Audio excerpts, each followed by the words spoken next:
Monroe hasn't gotten an opening game victory since 2005. What's that feel like? It feels great, and our kids are excited. They felt like they could be in this position, though, and I think it's a testament to their confidence and the confidence that was built from last year's team, being playoff eligible, and it's carried over, and our kids are excited, but they're hungry. This isn't satisfaction by any means for these guys.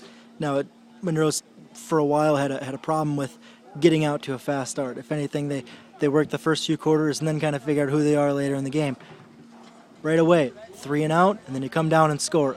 How nice was it to see offense and defense working that well back to back? Well, and it worked. The perfect game plan was we'll defer, let them take the ball, we'll stop them, we'll drive down and score. Well, they took the ball, we didn't get the defer, but we did all the rest of it right, and it was just encouraging. The kids. As soon as that happened, and then we got the ball back and we drove another 93 yards down and scored on our second drive, they felt like they were good football players, and they are. And the sooner they realize how good they can be, the more fun that we're going to have this year. The offense looked like it was really going early, but the defense just as much. That second Sauk possession, they get down to the 7-yard line before you guys get to turn it over, and they had another 2 or 3 chances inside the red zone, and you guys kept them at 0. Yep, and that's good aggressive defense today is what was saying. Our kids played aggressive football, and the turnovers that happened, we created those turnovers. They weren't given to us. So I'm real proud of. We had a handful of kids playing varsity football for the first time, and those kids came to play today. It's just exciting to see a shutout in the first. It's been a long time. I think since 2005 since we've had a shutout. So it's a great way to start the year. The offensive line, you said after the scrimmage or during the scrimmage that was going to be a blessing this year. 8 or 9 guys really fighting for position. Here tonight, you had a guy get hurt early, but everybody else stepped right up and just kept playing, and the running backs had holes all night, it seemed like. Yep, they did. And, there was a lot of times where we maybe had some missed assignments or our backs hit the wrong hole, which it can happen in the scheme that we're running. But yet, when the offensive linemen were against their defensive linemen man on man, we were beating them pretty good. And, hopefully that's just a sign of things to come. And running-wise, you had 4 guys carry the ball pretty much the whole time. And actually, Alex didn't have to carry the ball because the other guys were doing so well. Just how nice is it to be able to spread the ball around like that? Because it seems like it would minimize the chance for injury and the chance for a guy just to get worn down. Yep, and it is very nice because a lot of those guys are playing on the other side of the ball for us in some effect. And but it was exciting to see, and we can talk about all of them. Cody Wolf, as a sophomore, he didn't even scrimmage with us last week, and we watched what he did, and we said, you know what, this kid's probably got to be with us. And then during the week of practice, he was all right, but we didn't think that he would have the game like he did today.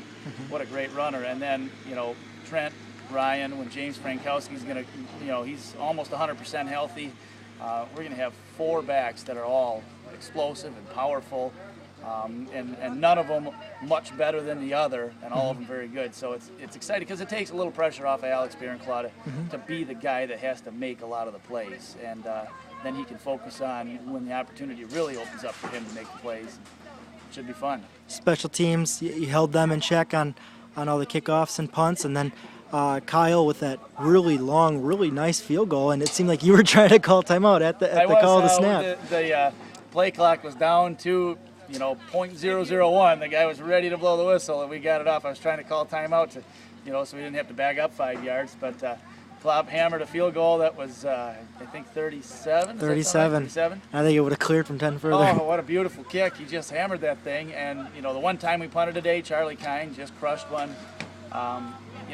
We returned some of these special teams players, but yet we also brought in, fortunate to bring in Kyle Whita, who has a lot of special teams experience. And he's helped out with some of those teams as well. And special teams is going to be a big part for us this year. We really think so.